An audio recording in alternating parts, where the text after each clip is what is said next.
Jina langu ni Amina na hii ni stori yangu.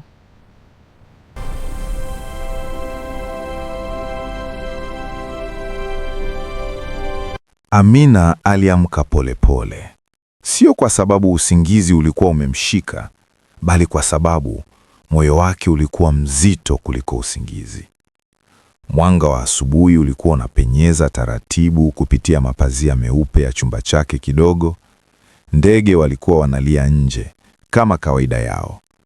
Lakini ndani ya moyo wa Amina hakukuwa na kawaida yoyote. Alikaa kitandani kwa muda mrefu, akitazama dari, akivuta pumzi ndefu, kama mtu anayejitayarisha kuanza siku ngumu. Hivi ndivyo siku zake zilivyokuwa zinaanza mara nyingi. Kimya, mawazo na maswali yasiyo na majibu. Amina alikuwa ni mwanamke mpole, mwenye tabia ya kutabasamu hata pale moyo unapolia. Alilelewa kuamini jambo moja kuu: ndoa ni uvumilivu. Tangu akiwa mdogo, alifundishwa kuwa mwanamke mzuri ni yule anayejua kuvumilia. Kuvumilia maneno, kuvumilia kimya, na wakati mwingine kuvumilia maumivu. Na Amina alijifunza kuvumilia vizuri sana. Alikulia katika familia ya kawaida. Hakukuwa na mali nyingi, lakini kulikuwa na heshima. Mama yake alimfundisha kupika, kusikiliza na kutulia. Baba yake alimfundisha kuwa mwanamke ana thamani, hata kama dunia haitambui thamani hiyo. Ndoto ya Amina haikuwa kubwa sana. Hakutamani majumba, hakutamani utajiri. Alitamani tu kitu kimoja: ndoa yenye amani. Ndipo siku moja maisha yakamleta kwa Jabir. Jabir alikuwa mwanaume wa kimya. Hakuzungumza sana, lakini alionekana mwenye msimamo. Alivaa vizuri, alizungumza kwa utulivu, na alionekana mtu aliyepitia maisha. Alipokuja kuomba uchumba, familia ya Amina ilifurahi. Tumepata mwanaume wa maana, mama yake alisema kwa sauti ya matumaini. Amina hakupata muda wa kuuliza maswali mengi. Maamuzi yalifanyika haraka, mambo yakapangwa haraka. Ndani ya moyo wake alijifariji kimya kimya, labda mapenzi hukua baada ya ndoa. Siku ya harusi ilifika. Kulikuwa na vicheko, kulikuwa na dua, kulikuwa na ahadi, lakini ahadi zingine hazikusemwa kwa sauti. Baada ya harusi, Amina aliingia katika nyumba mpya. Nyumba ilikuwa kubwa, safi na tulivu sana. Tulivu kupita kiasi. Siku za mwanzo zilikuwa za heshima. Jabir alitimiza majukumu yake. Hakukuwa na maneno makali, lakini pia hakukuwa na ukaribu. Usiku mwingi, Jabir alirudi nyumbani akiwa amechoka. Wakati mwingine hakurudi kabisa. Amina alipouliza kwa sauti ya heshima, "Mume wangu, umekuwa bizi sana siku hizi?" Jabir alijibu kifupi tu, "Ni kazi, usijali." Lakini moyo wa Amina ulianza kuhisi kitu kisichoelezeka. Kulikuwa na dalili ndogo ndogo: simu zilizozimwa, simu zinazopigwa nje, safari za ghafla zisizoeleweka. Lakini kila mara Amina alijikataza kuwaza sana. Ndoa si ya kuuliza maswali mengi, alijiambia. Mama mkwe wake, Mama Zainabu, alikuwa mpole sana kwa Amina. Alimpenda, alimheshimu, lakini macho yake yalikuwa na huzuni ya siri. Wakati mwingine Amina alimhisi akimtazama kwa muda mrefu, kana kwamba anajua kitu Amina hakijui. Miezi ilipita. Hakukuwa na ugomvi, hakukuwa na matusi, hakukuwa na vipigo, lakini pia hakukuwa na mapenzi. Amina alianza kujiuliza usiku mmoja baada ya mwingine, je, nimeolewa au ninaishi tu kwenye nyumba ya mtu? Alianza kuomba zaidi. Alianza kulia kimya kimya. Alianza kujilaumu bila kosa. Usiku mmoja, Jabir alikaa kimya kuliko kawaida. Alikula chakula bila kuongea. Baada ya chakula, alisema kwa sauti tulivu lakini nzito, Amina, kuna mambo hayatakili kulazimishwa. Maneno hayo yalimgonga Amina kama radi. Unamaanisha nini mume wangu? Aliuliza kwa sauti ya hofu iliyojificha. Jabir hakujibu. Aliinuka, akaenda chumbani kwake. Amina alibaki pale, ameketi kimya, mikono ikitetemeka, macho yakitazama sakafu. Ndani ya moyo wake alihisi jambo moja tu: kitu kikubwa kinakuja na hakitakuwa kizuri. Usiku huo haukuwa wa kawaida. Kulikuwa na kimya kizito ndani ya nyumba, kimya ambacho hakikuwa cha amani, bali cha kusubiri kitu kibaya. Amina alilala macho wazi, hakupata usingizi. Maneno ya Jabir yalikuwa yanarudia kichwani mwake. Kuna mambo hayatakiwi kulazimishwa. Alijiuliza tena na tena. Ni mambo gani hayo? Ni yeye? Ni ndoa yao? Au ni kitu kingine ambacho hajawahi kukijua?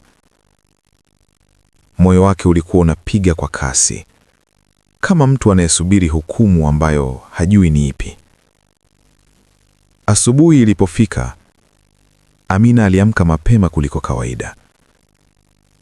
Aliandaa kifungua kinywa kama kawaida yake. Aliosha vyombo, aliweka nyumba sawa.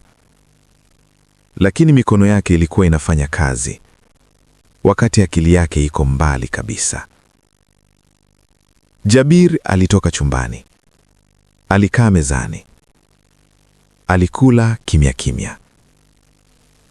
Hakukuwa na salamu ya upendo. Hakukuwa na tabasamu. Hakukuwa na macho kukutana. Amina alijaribu kuvunja ukimya. Mume wangu, leo utaondoka mapema? Jabir hakumtazama. Alijibu kifupi tu, ndiyo. Hakuna zaidi. Hakuna maelezo. Amina alinyamaza. Siku zilianza kupita kwa uzito. Jabir alianza kurudi nyumbani kwa kuchelewa zaidi. Wakati mwingine hakurudi kabisa. Simu yake ilizidi kuwa mbali. Maneno yake yakazidi kuwa machache. Amina alianza kuishi kama mgeni katika ndoa yake mwenyewe. Alitamani kuuliza. Alitamani kupaza sauti. Lakini alikumbuka alichofundishwa. Mwanamke mzuri havunji ndoa kwa maswali. Na hivyo alinyamaza. Mama mkwe wake, Mama Zainabu, alianza kugundua mabadiliko. Siku moja alimkuta Amina jikoni. Amesimama kimya, macho yake yakiwa yamejaa mawazo. Mwanangu, una amani kweli? Alitabasamu kwa tabu. Niko sawa mama. Lakini Mama Zainabu alijua. Aliona macho hayo kabla. Macho ya mwanamke anayevunjika taratibu. Alitaka kusema kitu, lakini alinyamaza. Kwa sababu naye pia alikuwa mfungwa wa siri. Usiku moja mvua ilinyesha nje. Mvua nzito iliyopiga paa kwa sauti ya huzuni. Jabir alirudi nyumbani mapema kuliko kawaida. Hakula chakula. Alikaa sebuleni kimya. Amina alihisi hii ndiyo nafasi yake. Alikaa karibu naye. Sauti yake ilikuwa ya chini, ya heshima, ya kuomba. Jabir, kama kuna kitu kinakusumbua, niambie. Niko mkeo. Jabir alivuta pumzi ndefu. Alisimama. Akatembea hatua chache. Kisha akasimama tena. Alizungumza kwa sauti isiyo na hasira, lakini iliyojaa uamuzi. Amina, kuna makosa huwa hayarekebishiki. Maneno hayo yalipasua moyo wa Amina. Makosa gani? Aliuliza kwa sauti iliyokuwa inatetemeka. Jabir alinyamaza kwa muda mrefu. Mvua ikaendelea kunyesha nje. Kisha akasema, nafikiri tulifanya haraka kuingia kwenye hii ndoa. Amina alihisi ardhi ikiondoka chini ya miguu yake. Unamaanisha nini tulifanya haraka? Sauti yake ilikuwa ndogo, kama mtu anayehofia kusikia jibu. Jabir akamwangalia kwa mara ya kwanza usiku huo. Macho yake hayakuwa na chuki, lakini pia hayakuwa na mapenzi. Sikujipanga kuwa mume, alisema polepole pole. Maneno hayo yalikuwa makali kuliko kelele. Amina hakulia, hakupiga kelele. Alikaa tu kimya, kwa sababu wakati mwingine maumivu makubwa hunyamazisha kabisa. Usiku huo Jabir hakulala nyumbani. Amina alikesha, akiomba, akiwaza, akiuliza Mungu maswali ambayo hayakuwa na majibu ya haraka. Asubuhi ilipofika, alikuwa amechoka kimwili na moyoni.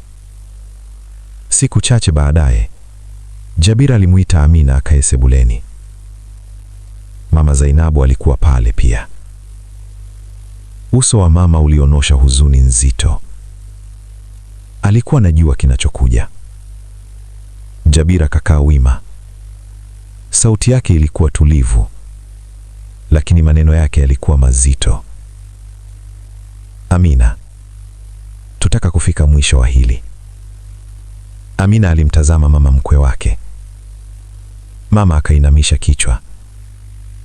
Ndipo Amina alijua hii haikuwa mazungumzo, ilikuwa uamuzi. Maneno machache yakasemwa. Hakukuwa na kelele, hakukuwa na ugomvi. Talaka ikatolewa kwa utulivu wa kuogopesha. Amina alisikia kama dunia imesimama. Miaka ya ndoto ilivunjwa kwa sentensi chache. Siku hiyo Amina aliondoka kwenye nyumba ile akiwa amebeba begi moja tu, lakini mzigo mkubwa alikuwa ameubeba moyoni. Majirani waliinua macho, wengine walinongona, wengine walihurumia. Hakuna aliyejua kilichotokea ndani ya ndoa hiyo, na Amina hakusema chochote. Alipofika kwao, alimkumbatia mama yake na kulia kwa mara ya kwanza. Kilio cha kimya, kilio cha mwanamke aliyetoa kila kitu, lakini hakutosha. Ndani ya moyo wake aliuliza swali moja tu: je, talaka hii ni mwisho wa maisha yangu au mwanzo wa kitu kingine? Ama umeipenda hadithi hii, like and subscribe tuendelee mbele.